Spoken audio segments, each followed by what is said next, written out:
So today could go down as a very important episode for this team moving forward. We left the last episode with the question of what do we look to do in terms of free agency, because there are a couple of big names available, perhaps none bigger, none better, and none more game-changing, franchise-altering than Carter Haht. Now, he is an RFA. We'd have to give up a first and a third. There's the issue of how much cap space do the Flyers happen to have at this point. There's the matter of, hey, how inexpensive would his rights be to acquire? Obviously, the value will be down a little bit, not by much because he's an RFA, not a UFA. Obviously, the save percentage isn't great, but it hasn't been great for most goaltenders, and that's simply due to the settings that we've had, although we've continued to make it a little bit more goalie-friendly as we've continued on in this series, which can only be better news for us. So before we figure out exactly what we're going to do, we are going to take a look at Philly, because obviously, again, I'm allowed to sign one top-notch forward or prospect, one top-notch defenseman, and one top-notch goaltender. And obviously, when it comes to the forwards, Joel Farabee is the top option there, but he's also an RFA, which means, indeed, Philly is in a lot of trouble. They only have under $3 million in cap space. About 2.6. I'm not doing the exact math. Don't ask. So, no doubt about it, we can sign Carter Haht to a decent contract. We might be able to knock down the asking price just a little bit, but not by much. If we have competition and we try to, cheap out a little bit too much, he's going to go elsewhere, which would suck. Yes, in theory, we could wait until August 1st when I have the complete freedom to sign anybody that I want, but obviously that's a pretty big risk. So again, looking here, forward-wise, right now we have the problem of having a ton of young forward prospects. So if we sign somebody here, that guarantees that we have to trade somebody, whereas instead we can wait and see how players develop. And then, if we have too many players, move them out at that point, in the preseason, rather than preemptively moving somebody now that we might not have to move. Connor Brown's looking for $7.6 million. Jesus. That is pure insanity. So, I think we're going to hold off on signing a mage. Hello? Would you look who it is?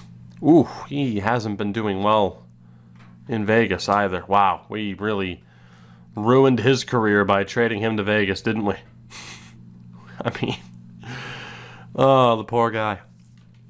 An unfortunate season for Adrian Kempe last year. He's an RFA as well, but he's looking for nothing. This year's third, huh? Okay. Let's double check this. Because some people were super upset that I got rid of Adrian Kempe, although it looks like that might have been a decent move at the time, although Robin Leonard kind of collapsed, but the 2 first-round picks that we got obviously, helped me trade up this year to be able to, lock down another top player, although, granted, we don't know just how good Matt Savoy is, but we know he's decent. But anyway, that said, we look in the system, and we look with our forwards. Again, Kopitar, Turcotte, Iafallo, Grundstrom, Kapari, Anderson, Moore, Lizotte, Luff, Velarde, Akil Thomas. And then in the system, Genther, again, might be decent enough. I just don't think it makes sense to sign a forward right now. It really doesn't. If we sign someone, again, it pretty much guarantees we're going to have to move somebody out. Or in the case of someone like Blake Lizotte, who, well, then again, he's not even a depth forward anymore. That could have meant that we have to send him down to the AHL. That could stunt his development. Makes sense to just trade him. So pretty much no matter what, if we sign a top-notch forward, we have to get rid of somebody already on the roster, which just doesn't sound like a very good idea. It really doesn't. So I think I'm going to hold off on signing somebody half decent. Again, it'd be kind of fun to bring Kempe back, but I think we've kind of moved on without him, which means I'm going to go down to 2 ways here, and we are going to look for the top forward prospect, which is either, it's not going to be Brendan Dubinsky, so it is going to be Jody Powell. 20 years old. Just a little bit concerning, but asking for that much money says to me that they are half decent. And the rest of these players here, I mean, there are some younger players, a couple of 19-year-olds in the mix, but we don't know for sure how good they are. I'm going to send an offer out to Powell, and we'll see what happens there. Defensively, we're in the same boat with a lot of younger players. I mean, there's no denying we can get some higher-rated options here, but why rush it? Why rush it? I don't think we have to, so we're going to go back down to two ways again, and we are looking at either Salak or Hillis, and neither of whom put up a ton of points. I think I might go with Salak. I wish I could sign both. I think I'm going to go with Salak over Hillis. And then goaltending-wise, I didn't double-check Carter Hart's trade value, but we pretty much know that we're going after Carter Hart. That seems like the right way to go. Again, we know Philly has less than $3 million to work with. But if we look at trade value here, yeah, no, it's going to be easy. The Flyers have no goalies under contract right now. So, yeah, they're in a bad spot. They are in a real bad spot. They don't have the money to re-sign Farabee either. So we are going to look to take advantage of that.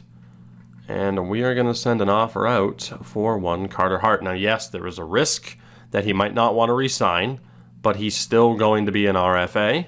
So that's fine. Now, I can bump it up to 2 years as well at 5.5. Really, for us, it doesn't make sense to be like, oh, let's try to get him on a $5 million contract. We have $37 million in cap space. If he's willing to accept that, we're good to go. No other teams are in for him right now. I'm not worried about saving money. We need to take up cap space. I'm only allowed to adjust this by 1 year, so we can only bring it to 2 years. We're sending out that offer. It's a first and a third. That is more than worth it.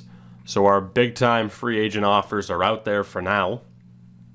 And, of course, because of that, I'm going to have to move a goalie off roster, which is fine.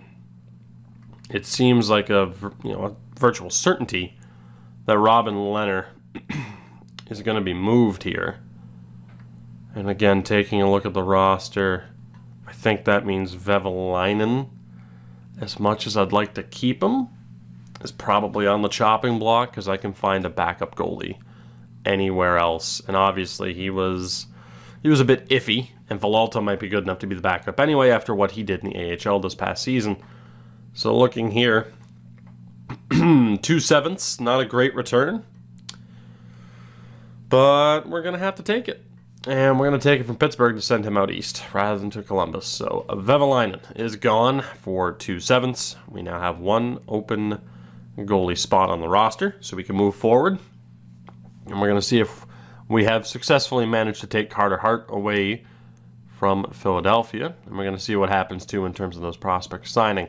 Jody Powell has signed. Salak has signed. So no more forwards and no more defensemen until August 1st. Now the question is, what's going on with Carter Hart? He has signed. We need to wait for Philly to outright reject, which could take up to a week, even though we know he can't sign there. So Carter Hart is going to be an LA King moving forward. It's Barbashev, Zajac, what other players have moved here? Bushnevich, Colin Miller goes back to Vegas, Claude Giroux to Florida, Gallagher to Vancouver, Jaden Schwartz went to Arizona, so we'll still be seeing a decent amount of him. Wow, Domi and Gallagher both to Vancouver, Kadri to Columbus. Some big-time moves. Mrazek stays in Carolina or goes back. Jason Spezza to Boston. Colton Parayko goes back to St. Louis. That's a bit disappointing. I was kind of hoping he'd still be available on August 1st, but no such luck. So, Philly, can you please confirm to me that Carter Hart's going to be a King? Thank you very much. So there we have it. Now, Carter Hart was an RFA, so we don't have to spin the wheel for a no movement clause or a no trade clause. We're good to go. We pick up Carter Hart for 2 years at $5.5 million for a first and a third, which again is an absolute steal. I didn't want to wait until the preseason, give him a 1-year deal for $2 million. It's cheap, and it didn't make sense for us when we need to, fill up some cap here. Carter Hart's going to be our goaltender this year, which means, yes, Robin Lehner is going to be traded, which is great news for us because he will have that extra bit of value because he's on such a good contract. But Carter Hart is here, and again, at the end of the 2 years, if he doesn't want to re-sign, we just set him up on an offer sheet. It's almost a certainty we'll get at least a first and a third back in the future. I would presume that we're going to make the playoffs again this upcoming season. We're going to have an even better team. Our coaching staff is top-notch, which is probably the reason as to why we made the playoffs last year in the first place. I think that was an underrated moment, really optimizing the coaching staff as much as we did. It really paid off for us. Kempe goes back to Vegas for the year, so I was kind of hoping he'd be available on August 1st. We could bring him back, but that didn't happen. Montreal giving 4 years to Ian Cole. Have fun with that, with him at his age. Mike Hoffman's on the move. Andrew Shaw to Washington. Of course, we complete the Carter Hart offer sheet. Mackenzie Blackwood ended up going back to New Jersey. Again, Blackwood was an option, but it's Carter Hart. And I know he has a higher potential than Blackwood, so it makes sense in terms of the pure amount of money. So in terms of any other big free agent signings, I'm not that concerned. Most of the big names are already gone. We're going to worry about us. We're going to sim to August 1st, which again is the date where I am allowed to then do anything I want in terms of free agency. No limitations, although we don't have that many roster spots left. But this will be the time now that we've gone after, the top prospects on the free agent list and Hart. This is the time where I can sign some players to fill up some cap because we only have, a measly $33 million in cap space with 47 players on the contract, but technically 44. So goalie-wise, it's Hart and Lehner. Obviously, Lehner's going to have to be dealt. We'll see what the backup goalie situation is because I do want Glebov to be the AHL starter, so there's a chance that Justice gets traded and that Villalta might end up being the backup goalie this year with Glebov and Ingham as the 1-2 punch in the AHL. So that's not secure at all. Defensively, it's Doughty, Clegg, Bjorn Walker, Anderson, Zekov, and Roy. And down in the AHL, we have plenty of defensemen signed. We have Salak, so that's 2, 3, 4, 5, 6, 7, 8, 9. We're good to go on that front. So really, we just need a couple of minor league forwards, I would imagine, is what we're short on. We haven't signed Genther yet. We haven't signed Savoy, which we could do. I'm going to hold off and wait until wait until the preseason for sure. Let's see what names are out there. Still on the open market. See who we can pick up. And see how this team... Wow, Andre Kasha's still there. But he wants a 5-year deal, man. There's no way. There is no way we're going for that. So again, goalie-wise, we'll figure it out later. I can't even sign another goalie if I wanted to. Hopefully Olmark, Francouz, or Malcolm Subban are still there. If not, we'll make the best of it. David Tendek's listed, and Stuart Skinner. Dylan Wells, all his minor league starters. Any of these minor league starters might end up being, Roddy Ross included, backup level guys by the time the season starts. Cal Peterson is still there too. In terms of two ways, the most money, it's Lindholm. Calle Lindholm. Wouldn't be against signing him, but again, I don't know for sure. He's listed as an other goalie as well. I don't know for sure what the goalie situation is. Yes, we have to trade Lehner. You know what? I think I'm willing to trade Lehner to sign Lindholm right now. I think that's worth it, and then I'm going to have to move somebody else anyway, more than likely. So let's get that Robin Lehner deal done. Sooner the better on that. Let's see what we can get for him. We know there are some teams that need goaltending. He would fit on Philadelphia if they're smart enough to send an offer. So Brett Kulak in 2/3. Kulak's not bad, but a second, Kulak in a 5th. Okay. Samuelson, Kulak in a 4th. Second and a 4th from Detroit. Tyler Bozak, no thank you. Zajac Perlini, no thank you. A second, a third, and a prospect from Edmonton. That's an interesting one. We don't know how good that prospect is, though. It's also a goalie named McIntyre. Third and a fifth. Second and a third from the Rangers. I'd rather take the deal from the Rangers to send Leonard back out east. Barbashev a third and a fourth.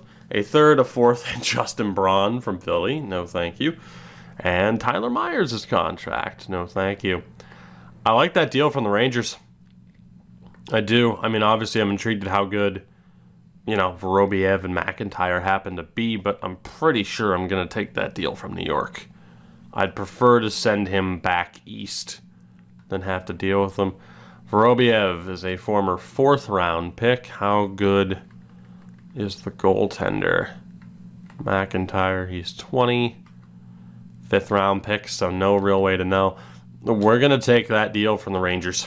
It just makes too much sense to not potentially screw ourselves over and have to deal with Leonard in the future. So let's see again what we have here. I didn't mean to back out as far as I did. And obviously, between Haht and Glebov, that's a very good situation moving forward. As the Rangers, so a 2nd and a 3rd-round pick in next year's draft. That obviously helps because we're missing our 1st. Could help us trade back up into the 1st round. Robin Leonard back in the state of New York. He was only our starter for a season. But again, he was listed as a starter. Carter Hart obviously listed. Actually, they were both elite goaltenders. So something had to give. And that was the deal once Carter Hart became available. That does drop us down to hopefuls rather than contenders, which I don't think will hold. I think we're going to be back up to contenders. And we're going to go out and sign Lindholm now. Defenseman, what do we got? No top prospects for defensemen available. But in terms of actually good players, we have 5 medium top 4s to choose from. Now, obviously, Travis Dermott we're not going to be able to get. I'm sure it's going to require our own 3rd. Yeah, we don't have the compensation. So Mark Giordano, Ben Sherratt, Matt Niskanen, and Matthias Ekholm. Are any of them that good of options? Not really, I gotta be honest. I mean, Sherratt, the penalty minutes are a concern, and he was brutal last year. Real life, he did really well for the Habs this year, of course, before the season was postponed, but I'm not really digging that contract, I gotta be honest. With Niskanen, just no. Just no, and then Ekholm, he's okay, I guess. I mean, really, it would be Mark Giordano, but you're talking about a 38-year-old defenseman. There's a risk that he's going to drop to an even lower overall, despite the fact he can still put up 50 to 60 points. He's listed as a top 4. He could be a top 6 by the time we start the season. He does apparently fit in on the lines, though. We could throw him some money, but it would be a pretty big risk just because of his age. Like, we don't know what his overall will be, and I'd rather focus on the youth. So that leaves us with the forwards, where, again, Andre Kasha, 5 years at 7.4, there's no way. Like, yeah, he's a 60-point guy, but there's just no way. Krejci on a 1-year deal, no thank you. Farabee, we can't even sign. And then for third-liners, like Connor Brown still dropped his asking price. Like, Toffoli's asking for nothing. He, Vetrano, Soderberg.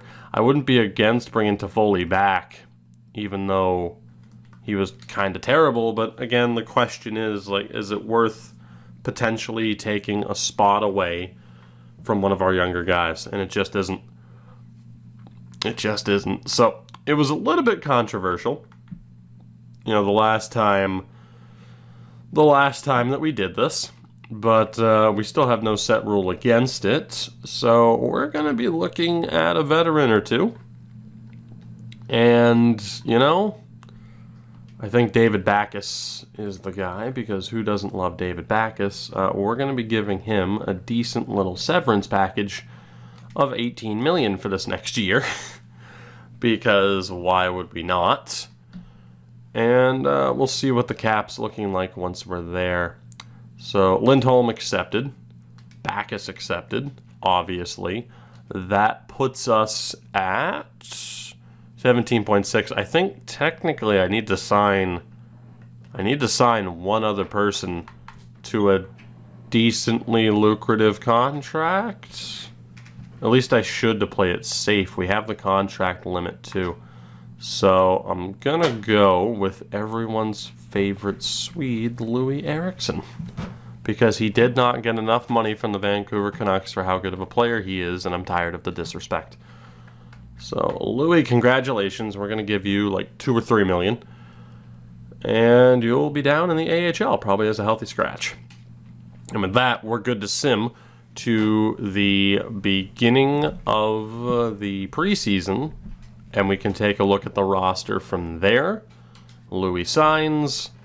And now it's just fingers crossed and pray for something decent. Now, technically, right, if we wanted to be all about technicalities here, I should have to spin the wheel for Backes and Eriksson, but let's be honest, we're not going to be able to trade them.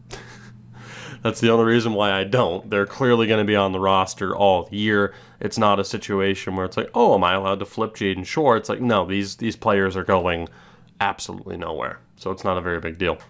But we take a look here at unsigned players. We start off with Genther, who is still a depth forward. Is there anybody else who's taken a step up? It's not looking like it. Marsh is a depth forward. Savoy is a depth forward. So if we wanted to sign somebody, we could make it work. Twomenen's there as well. Okay.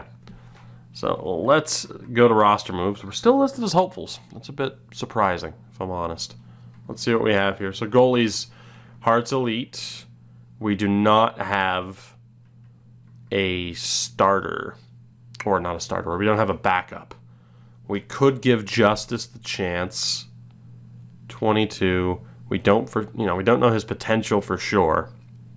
And then Villalta, Glebov. But the problem is, like, we're pretty much going to be carrying these two at the NHL level.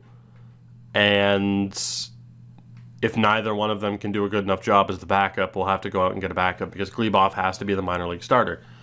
So I'm thinking I want to try to trade Jacob Ingham, or at least he's going to be the healthy scratch so that we can see what Calle Lindholm is.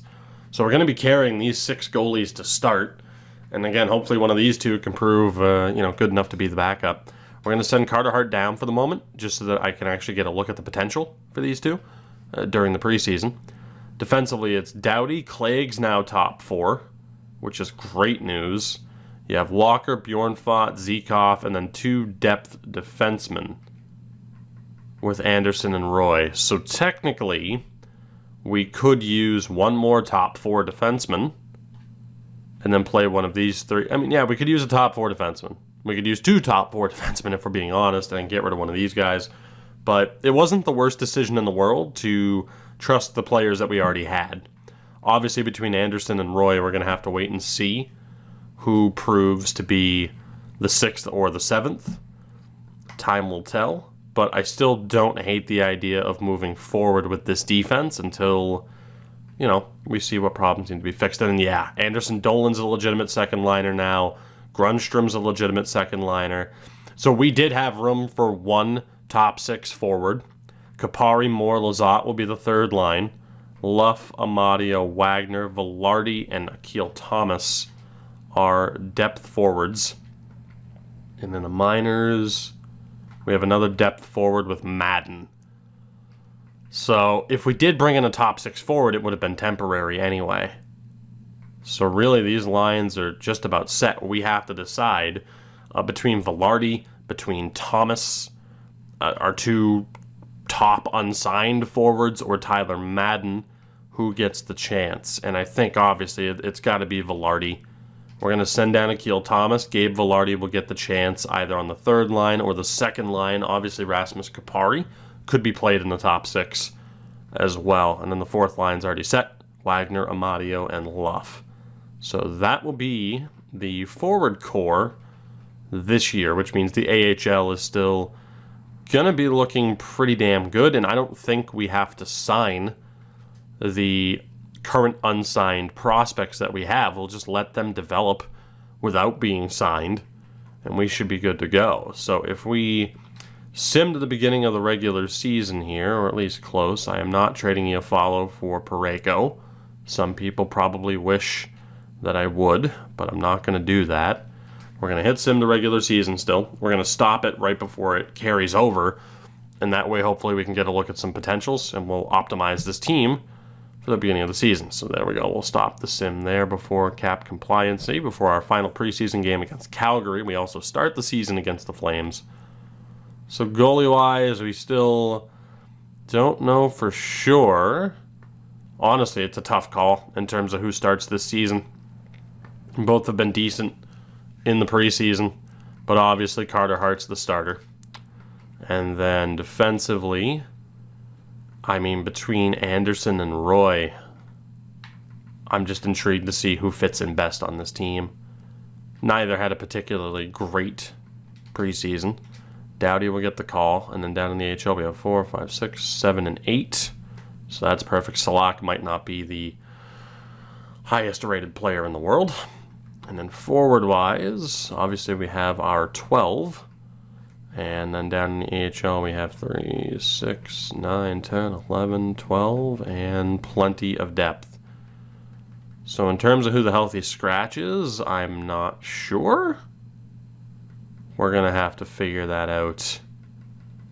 I mean, it's not going to be like... It could be Louis Eriksson, but just looking here, it could be Miletic or Oland. Just based off of their age. Asimont could be the call-up as well. Or Drake Rimesha. Or it might be Drake. He could benefit a little bit more, though, from playing in the AHL this year. So that could work. I think it's going to be one of these two. Two former Penguins that we signed last year.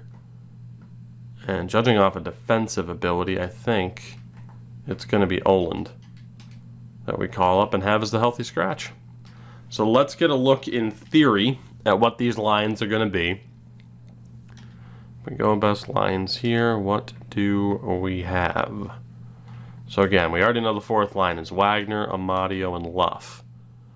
Third line, I don't know if Velarde's actually that good, but it's now officially worth finding out if he is. So it's going to be, while Kapari's not a great fit on that third line, it's going to be Moore, Lizotte, and Kupari, unless it's simply, wow, none of them are really a great fit on that third line. Velarde might have to start on that third line. I think we'll go Moore, Lizotte, Velarde.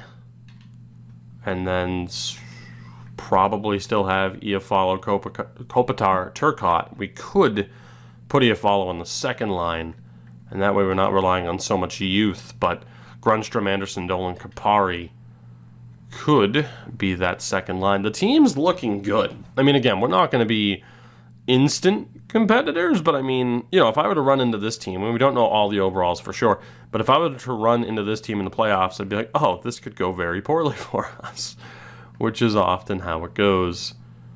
And then right now it has Mikey Anderson as the first defenseman in, which I'm okay with. I mean, again, we have Matt Roy signed to a decent contract still, but having these options as the depth options, I think I'm good with. And again, throughout the season, we'll be able to adjust and adapt through all the options that we have to really put this team into the, you know, the best situation that we can. You know, adapt, make moves, and just, you know, go with the flow of the season. If we're not doing that well, fine. You know, we go ahead and make those adjustments. And if we are doing well, then hey, we have prospects, players and prospects to move that again give us more than enough options to make sure that we are in a potentially winning place. Now, obviously, the two free agent prospects that I signed, they're not currently in this lineup. We'll probably look to get them into the lineup at some point. I do want to, you know, confirm some of the potentials that we already see here. So both of these teams should be fairly competitive. The question now is what our goals for this season are going to be. Again, we had the 3 last year. We passed 2 out of 3. We did lose a third-round pick at the draft as a result of failing 1. But I want to know, let me know in the comments what our 3 goals for this season are. Of course, it'll be pretty much it'll pretty much be the most thumbs-up comments, because obviously I won't have time to put it into a poll. So whatever the most liked comments are will be our goals for the season. So make sure to leave a thumbs up on any comment that you agree with that you think should be the goal for the season. Might be worth it as well. If you remember, check back with the video like the next day. Go through the comments again if you care enough to. And we'll see what our goals ultimately are. But clearly, after making the playoffs last year, in theory, this team is even better. At least the starting goaltender is going to be better. I mean, we do lose Jaden Schwartz, but I mean, now Kapari and Velarde are on this roster. It could be a pretty good season for us. And obviously, we're without a first-round pick, but I mean, just to get a look at the, oh my God, the menu lag. Just to get a look at the draft pick situation, right? As we have $15 million in cap as well. 2 second-rounders, 2 third-rounders, an extra fifth. We have room to make moves if need be. And again, keep in mind, in terms of unsigned players, Matt Savoy, Dylan Genther, also waiting in the wings. Mo Marsh waiting in the wings. You know, the layers are going to keep, you know, there's still layers to this team. The waves of recruitments still, you know, right there. Van Kadishin as well is solid. So we're just going to be able to continue to filter and make sure that we have the best of the best, cycle out the rest for draft picks, and just keep that, you know, keep that cycle going in theory, and we'll never really have a problem. Keep this team as competitive as we need to for years to come. That'll do it for this one. Again, let me know your goals for the season down in the comments. I hope you enjoyed. If you did, you know the deal. Support the video, support the channel. You know how to do that, and if you don't, figure it out. What do I got to tell you? Everything? I might have to. I do at the end of every episode. Check out everything in the description. Of course, all the socials, Twitch, Discord, all that fun stuff. And of course, Patreon. A shout out to my lovely patrons. There should be a new episode up of the Patreon exclusive franchise mode series probably tomorrow, if not at the latest Tuesday. I will see you guys later. Until then, have a good one. Take it easy. Wash your damn hands. Social distancing.